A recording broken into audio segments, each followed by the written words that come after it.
You are listening to Fantha Tracks. Because of the following special program, Wonder Woman and the Incredible Hulk will not be presented this evening.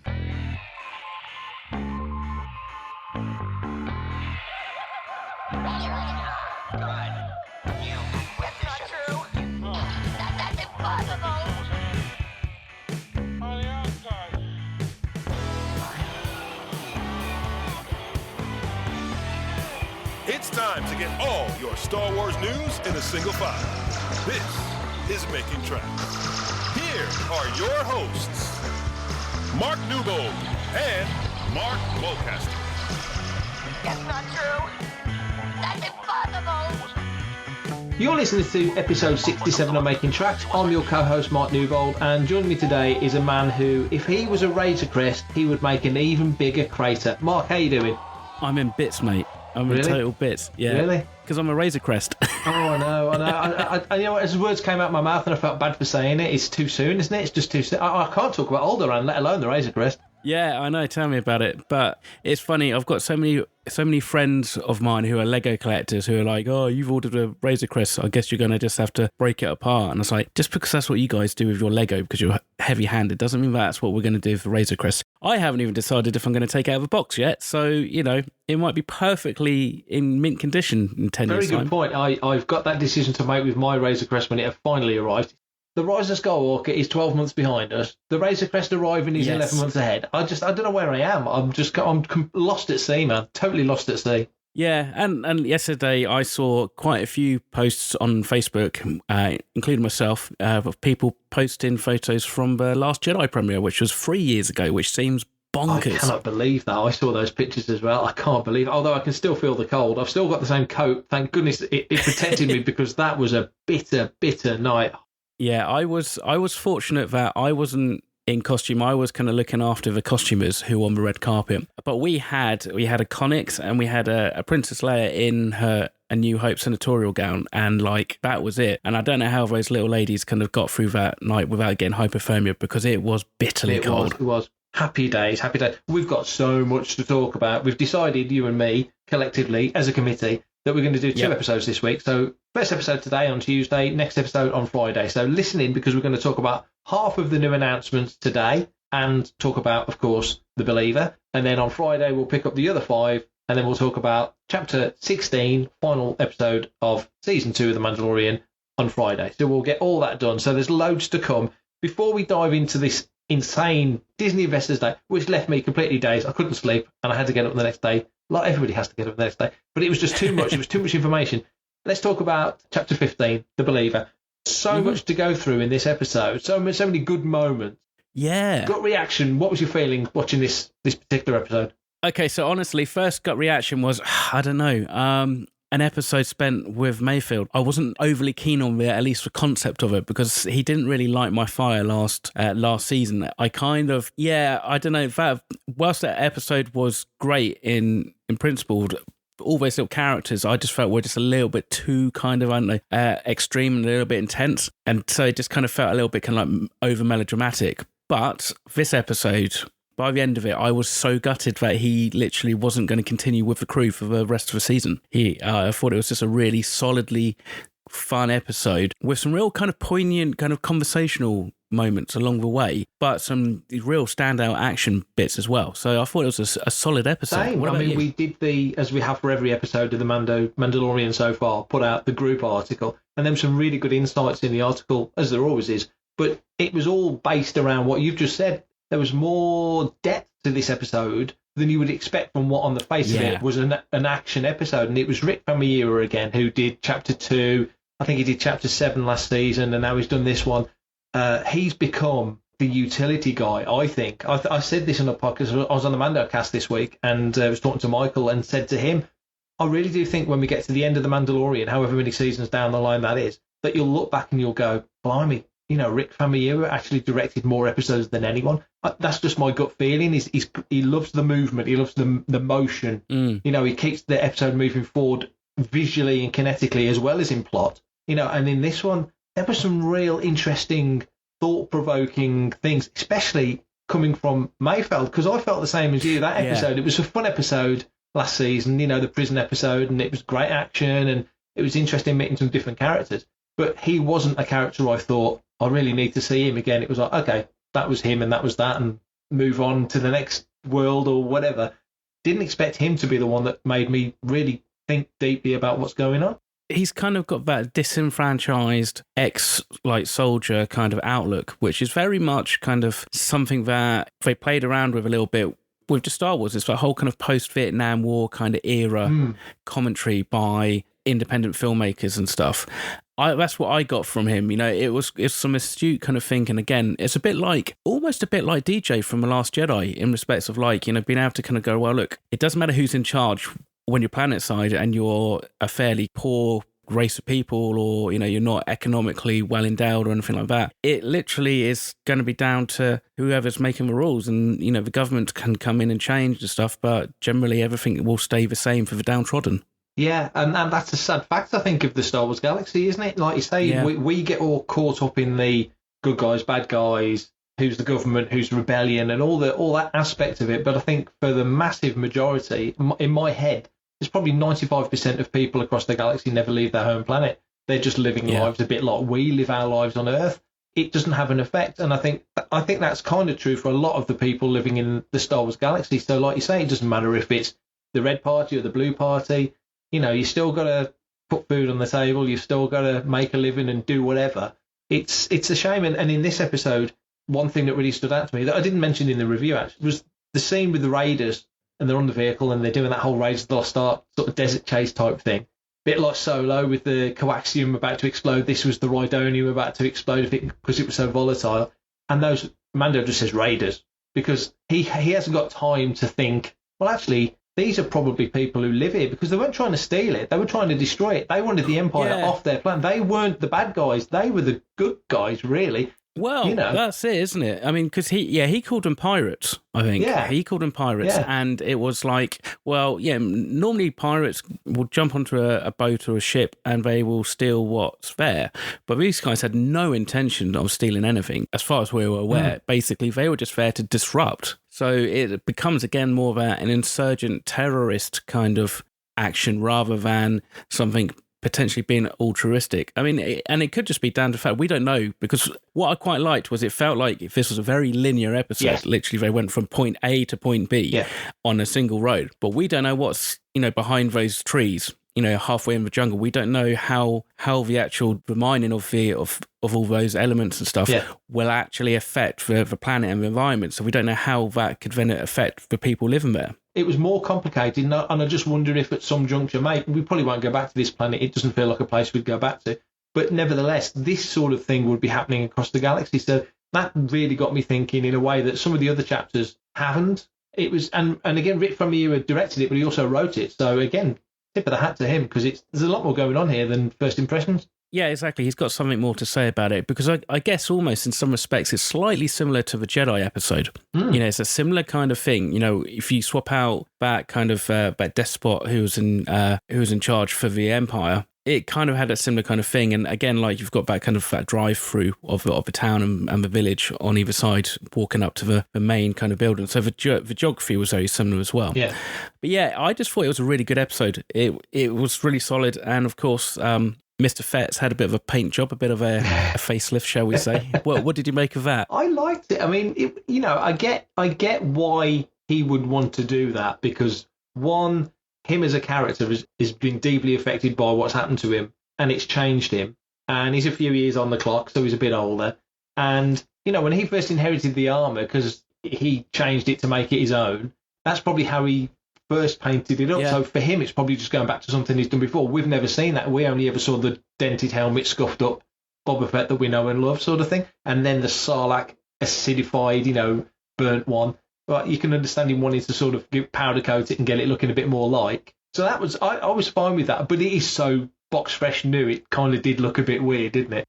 It's a real stark contrast. Personally, for me, I really liked the fact that he sprayed the jetpack, because I've never feel like for my adult life have I really liked the colour scheme for the Return of the Jedi Boba Fett. it all just felt a little bit too kind of primary colours. Fisher Price, my first jetpack. You know, I mean, I've always been a fan of. I've always been a fan of the Empire Strikes Back Boba Fett costume. That's why I did it. Even though I much prefer the blaster he has on Jedi. The paint job looks slightly rushed. You could kind of see texture and stuff underneath it. So you know, you kind of think, well, he's probably just done it really quick on the fly in the Slave One, which is fine. And hopefully, you know, this is like the reboot of Boba Fett, so to speak, in respect of like his armor will now be able to tell a story every time that it gets dinged up when we see him. So if it gets dinged up, we know exactly where he got that scratch or that dent from because we were there to see it.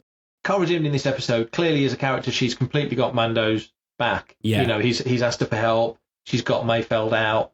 I love that scene on the chopping planet or whatever they called it, you know, where they're breaking down the ship. That was really cool. He's nerves. He, you know, was kind of like, what the hell's going on? That droid won't tell him anything. What was it? You have 5 seconds to comply. That RoboCop line. You know, all of that stuff.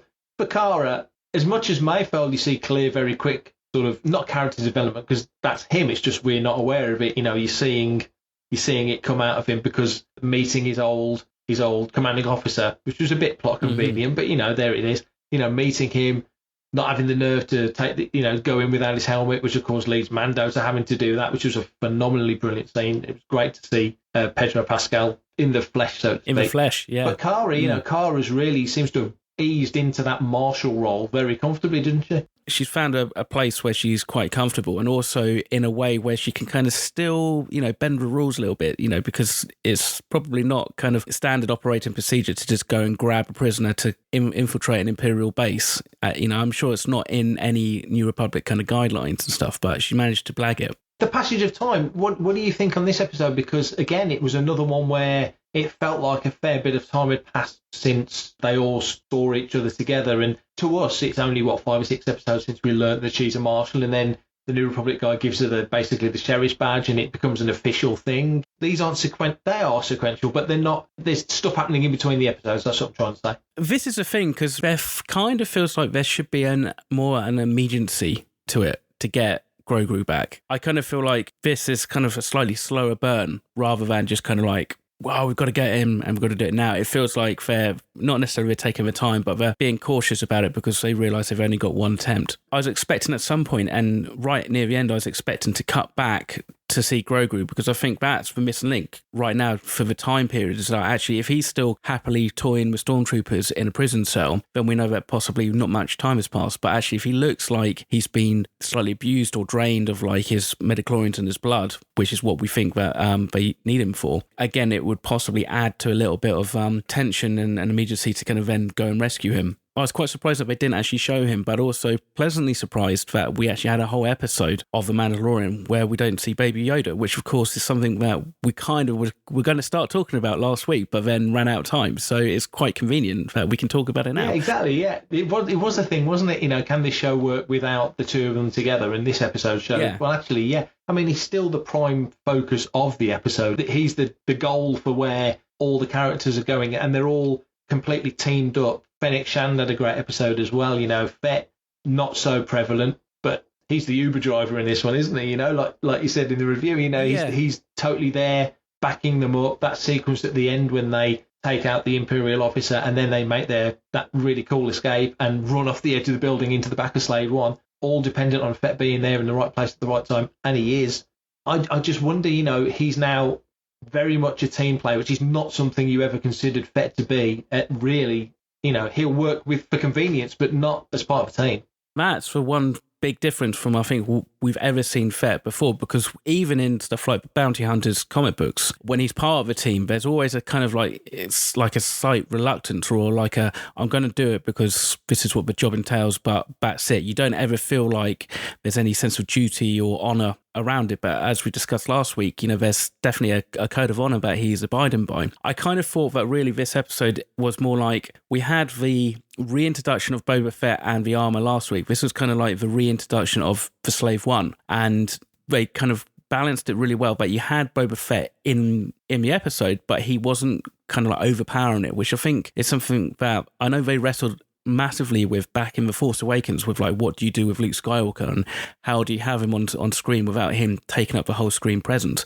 Well, I think this is a similar kind of thing with Boba Fett, because last week, as soon as he was in the armor, he just totally just destroyed everybody and kicked ass and ate up the screen. This time he was part of a team, and like you said, he played an important backup role, but we didn't ever feel like, you know, if Boba Fett wasn't there, they wouldn't have been able to succeed. They probably would have, but they might have had a slightly tougher time getting off planet. Do you appreciate that restraint then? Because, like you say, Fett as a character could very easily overwhelm any episode, any film. Yeah. I mean, that's the thing. He is the Mandalorian, or a Mandalorian, but he's not the Mandalorian, at least in this story. And I'm sure we're going to get other Mandalorian stories with Boba Fett being front and center. It wasn't something that I kind of thought about it until actually we sat down to write the review, and I was like, well, actually, I think they kind of balanced that out, and I thought everybody in the team had like really positive kind of outcome on the mission. It was so important that, you know, you saw Cara and you saw Fennec Shan do what they're good at doing. And I think actually what was then quite telling was we had just seen the Bad Batch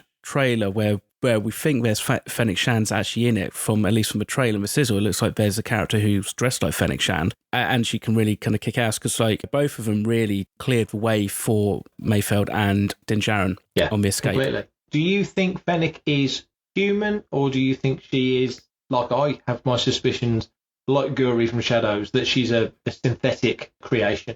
I think maybe she's becoming more machine than woman, but I just assumed that. But I mean, that's the thing, especially with how little we know about her and how little we saw of her in Chapter 5 of Gunslinger. It could be either. And actually, it's one of those things that they can easily kind of build that into any storyline later on. It's something that can easily be retrofitted, because there's no real retconning that needs to be done. Like you said, she looks synthetic, so she could either be like a, you know, cyborg, bit like Valance, for instance, you know, where maybe she starts to become more retrofitted with like cyborg parts, or yeah, she could just be human and just have like a really bizarre abdomen. Yeah, that would be a heck of a fix for Fett to do if he can replace her stomach. But, you know, Star Wars Galaxy, you want Luke had his hand fixed, and, you know, who knows, like say, Valance, half of him is mechanics anyway, so it can be done. And Vader, of course, the classic. Mayfeld, do you think we'll see him again? Do you want to see him again?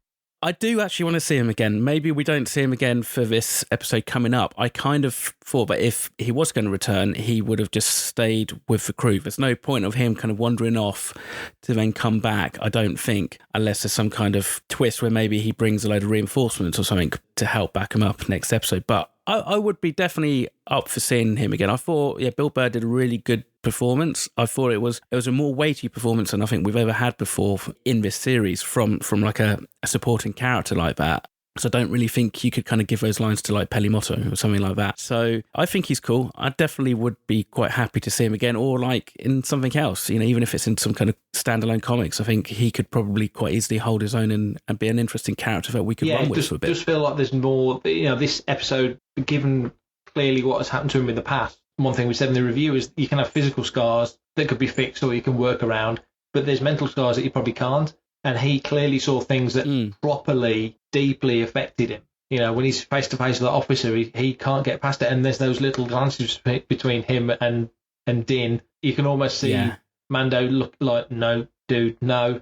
You know, and then it does, and everybody looks at each other in shock, and then off it kicks. Yeah, that shore trooper is just standing there with a tray and a cup. It's just like, what the? I totally want to see Mayfeld again. Like I say, after that first episode in season 1, not bothered if he come back or not. After this, like, no, I definitely need to see this guy again. I really enjoyed the episode, great episode, and one more to go, so we'll talk about that later on in the week. For everything in one location, daily news, reviews, interviews, podcasts, video, and social media feeds, bookmark FanthaTracks.com for Star Wars news 24/7, 365.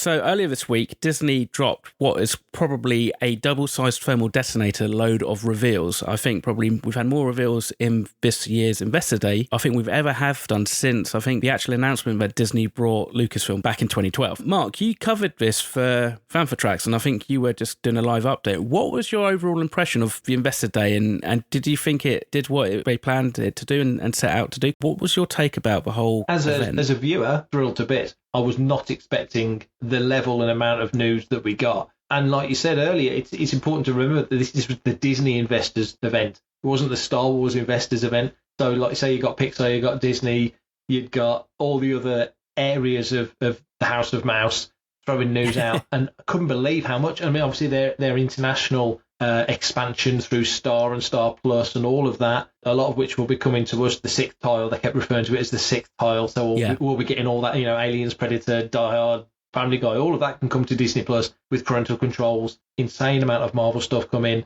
And of course, within that, Kathleen Kennedy comes out and explains the Star Wars element. So we've talked about it on the site. You and me have talked about it on the show. All those rumours about Ahsoka. We knew the Bad Batch was coming. We know Kenobi's coming. We know Cassian's coming. All those revealed. The Leslie Headland show has now got a name. Knew nothing about Star Wars Vision. That came out of the blue. Droid's Tale, same. There's lots of things that we just did not know about. I was really impressed. Maybe Lucasfilm and Disney kept an eye on what DC were doing in the summer with the Fandom, which was really well put together. Yeah. Content was fine, but the presentation was fantastic. And I think they really made it feel like more of a thing. I mean, I think DC Fandom was a bigger deal than San Diego Comic-Con this year. And now they didn't hype it in the same way because, like you just said, it's the Disney investors event. This is for the shareholders. There was a lot of financial explanation, which of course is key because it's a business. I think sometimes people forget this is all a business. If it's not selling, they ain't going to make it, sort of thing. And I also think, and a lot of people have said this online, and we won't know for years, really, because I think some of the stuff that's been talked about here, you're looking 2, 3, 4, even longer into the future before some of it will even come to bear fruit. 2020, we've shifted the focus from films to streaming. But then they were very cautious to say, I think Bob Chapek said it, we've just released within the last, 18 months, the highest grossing movie of all time in Avengers Endgame, So they're not giving up on cinema. On Star Wars, they're sort of saying that the Ahsoka, Rangers of the New Republic and Mando are going to build up to an event. It's a totally different way of presenting entertainment. I was really enthused by it. If memory serves correctly, a lot of these investor calls that they've had in Disney in the past have been that, just a Skype phone call, kind of press conference type thing. So this is the first time they've really stepped up, and I wonder if it is exactly like you said. They looked at what DC did in the summer, but also the lack of Star Celebration, and you kind of wonder how much of that announcements would have come at Celebration and how much of this would have been kept for the investors call, because I guess that's the thing. They always want to sell more stock. They always want to get people buying the Disney stock. That's what it comes down to at the end of the day. So therefore, you want to be able to keep a certain amount back, but you don't necessarily want to give nothing to the fans at stuff like Celebration. So it's like a difficult balance. Out of everything that they talked about, but I think the notable thing that wasn't mentioned was the Rian Johnson trilogy, which seems to have now slipped into the mist of time, I think. But then, they did discuss the Taika Waititi movie coming out and obviously Rogue Squadron. Where shall we start? Shall we start from the top? Let's do it alphabetically and see how well I know my alphabet. So my chicken scratch notes has got The Acolyte as the first thing we should talk about, the Leslie Headland series set at the end of the High Republic era. So all those rumours, all that talk of it just being a fiction-based project has been completely blown out the window because, we're going to get live action High Republic era Star Wars. So what did you make of that? Just to kick off with that then, it kind of feels like they're dancing around the return or the resurgence of the Sith in that High Republic era, because they'd always said between Phantom Menace and 1,000 years before, that was the last battle with the Sith, and that the Sith went underground and just quietly built like they do so well. And here they're sort of hinting that there's going to be elements that not contradict that, but give you more meat on the bone as to why they come back the way they do. What did you think of The Acolyte from what we saw? Yeah, that's an interesting thing. I think we've all kind of thought that the publishing program of the High Republic, it's got to be leading somewhere and something that ties into some kind of screen property of some description, either a film or a series. So I was kind of quite pleased actually that was the case. And I suppose with something like The Acolyte, leaning on, the Legend Darth Bane kind of series, there's absolutely no reason why you can't have either a Master and Apprentice, or a bit like they actually had kind of in the Aftermath trilogy as well. They had these kind of Sith kind of acolytes who kind of were, I don't know, if memory serves correctly, I think one of them was trying to buy Darth Vader's lightsaber or something like that. But again, it kind of plays on this whole notion of there are, like the Sith, and there are Force worshippers, as it were, out there. So it could go a couple of different ways. And I suppose if it ties into the High Republic, and if it kind of maybe brings to a head some of the events that happened into the High Republic, and it, it crosses over, I think that's going to be really good. As long as they don't kind of like go off too far in their own direction, and it kind of keeps to what we kind of think and feel is the right course, and it's going to be great. I think it's definitely something that's going to be promising. I'm fascinated by the era. I'm really looking forward to High Republic because it's an area of the timeline we've not really explored much. So that's going to be fascinating in and of itself. The designs, StarWars.com put some ship and vehicle designs out this week, and some of the ships, there's a very Colin Cantwell vibe about them, some of them, and I just like the difference in style. Yeah. But just to know that we are going to see live action, and it's as far back as we've ever gone as well. We've never gone this far back in live action. Phantom Menace was the furthest we'd ever gone back. This is 170 years before that. So I'm really curious to see what Coruscant looks like at this time, what different worlds that we're familiar with look like, because we know they do change. Every planet changes. So I'm really curious to see that. But I'm pleased that we've got a name to pin on that Leslie Headland project now, without just keep saying the Leslie Headland project, which sounds like a really naff prog rock band from the 70s, doesn't it? Yes. Cool. So after that, I guess it's Ahsoka, isn't it? You're good at numbers and letters. Yes, it is. It's Ahsoka. Nice to get it confirmed that we are getting an Ahsoka series. It's a limited series. It's a mini series, essentially. It ties in from the world of the Mandalorian. So there's that, and Rangers of the New Republic, which we'll talk about in the next episode. And it also feels like the three series are going to have some element of crossover, working their way towards some kind of shared storyline. Again, straightforward question. What do you make of it? That we are going to get live action Ahsoka, not just in one episode, but in an ongoing series? Bring it on. Absolutely. And the more that you can do some clever crossovers with that and Mandalorian, I'm all for. It's going to be good. I hope that they obviously going to keep with Rosario Dawson as Ahsoka. I don't imagine they're going to recast her. That would seem a bit bizarre. And also the award-winning executive producing team of Dave Filoni and Jon Favreau. So it's probably got to have similar kind of vibes to The Mandalorian on some level, you'd think, wouldn't you? Another thing that strikes me is that her mention of where's Grand Admiral Thrawn, and everybody talking about Ezra and Sabine. I think the Ahsoka series is where you'll see Ezra and Sabine, and more than likely that's where you'll see Grand Admiral Thrawn. So I think you could fairly confidently start to pull together supporting and guest characters. If it's a limited series, it will be 6 to 8 episodes, a bit like Kenobi. We expect that to be. But it's another scenario where we've got new music coming. We've got new actors coming in. There's new auxiliary material. There's probably be a comic spin-off series and a book and all the stuff that will go around it. It's very exciting. And I think if Ahsoka works as a limited series, I don't see any reason why they wouldn't want to come back to it a little bit down the line or do more with it. You kind of hit it on the head. If you were to bring Ezra and Sabine into, let's say, The Mandalorian,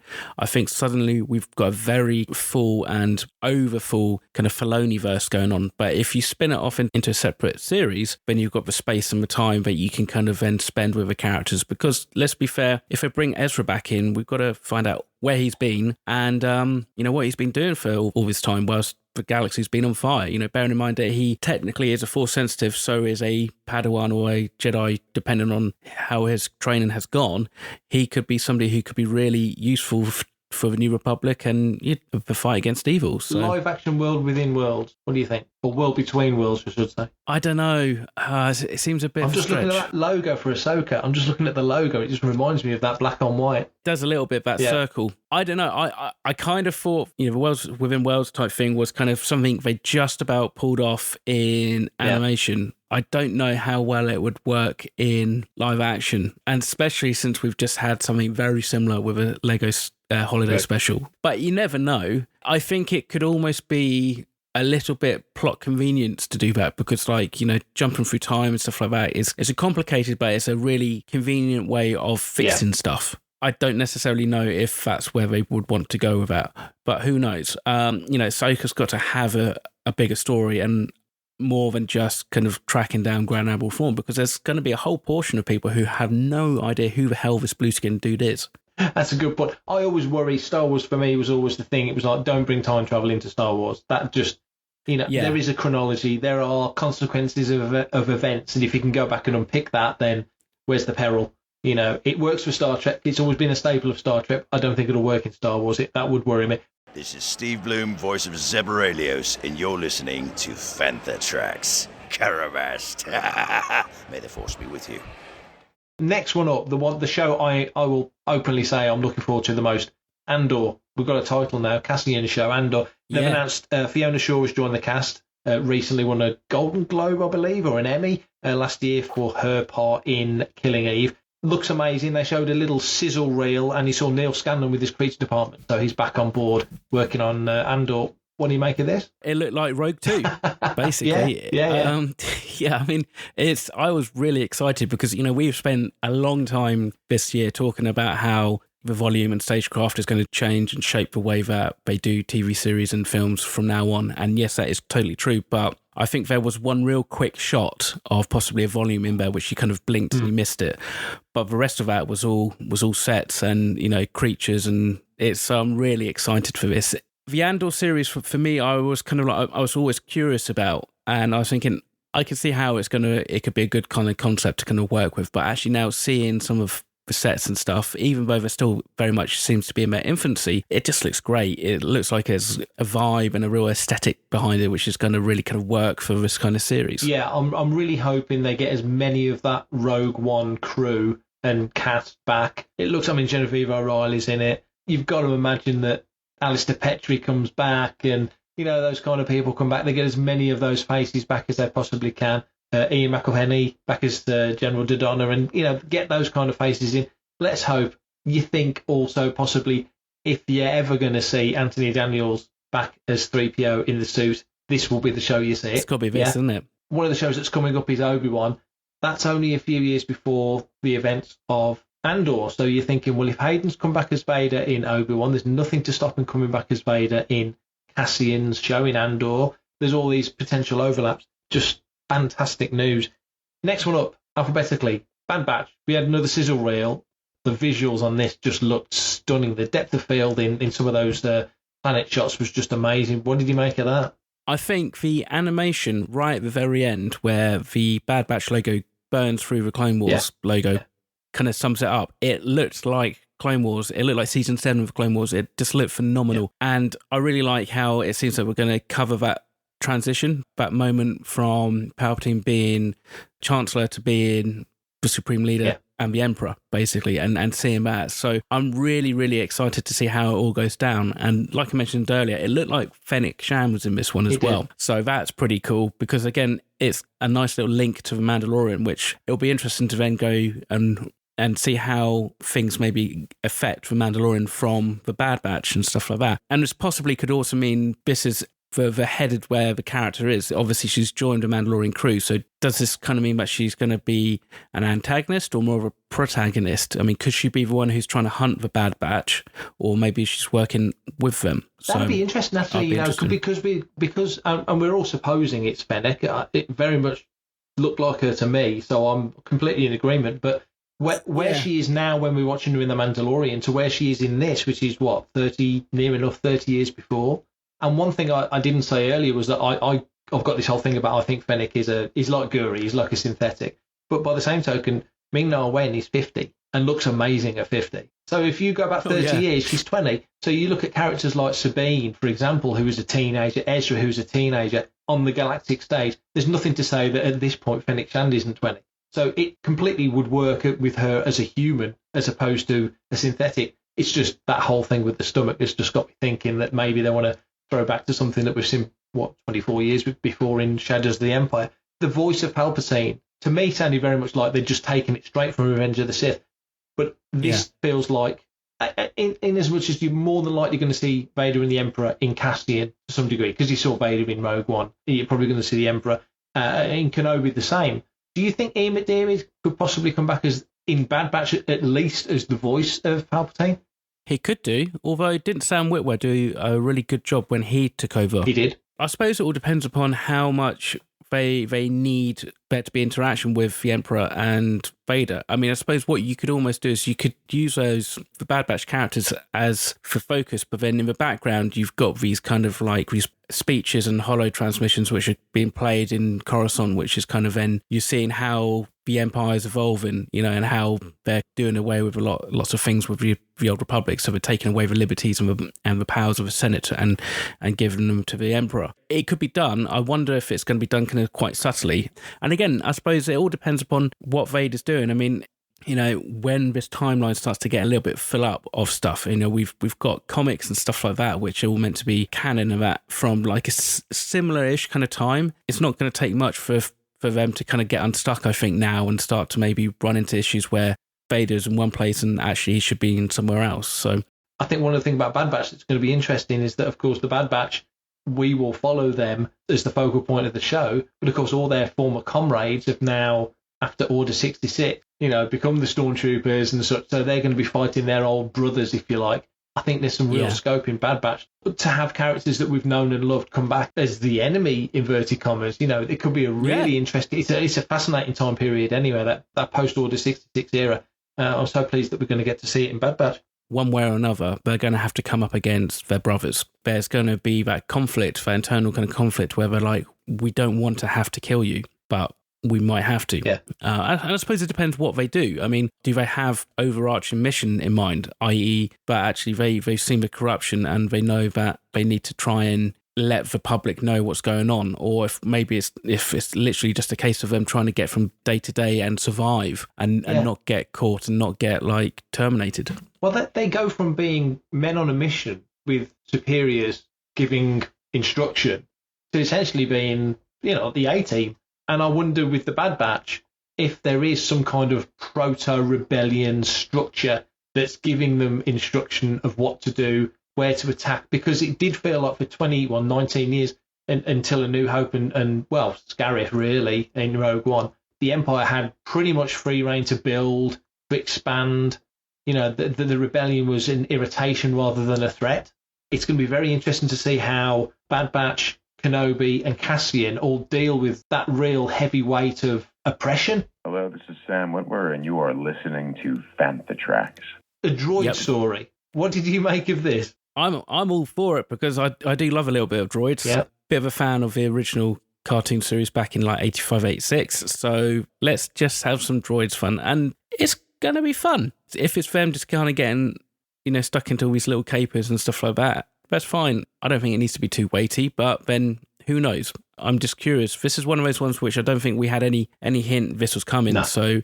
I'm guessing maybe it might be pitched a little bit low in terms of demographic, perhaps, maybe kind of similar kind of vibe, Resistance, maybe. That might make sense, but they should totally bring back Mungo Baobab.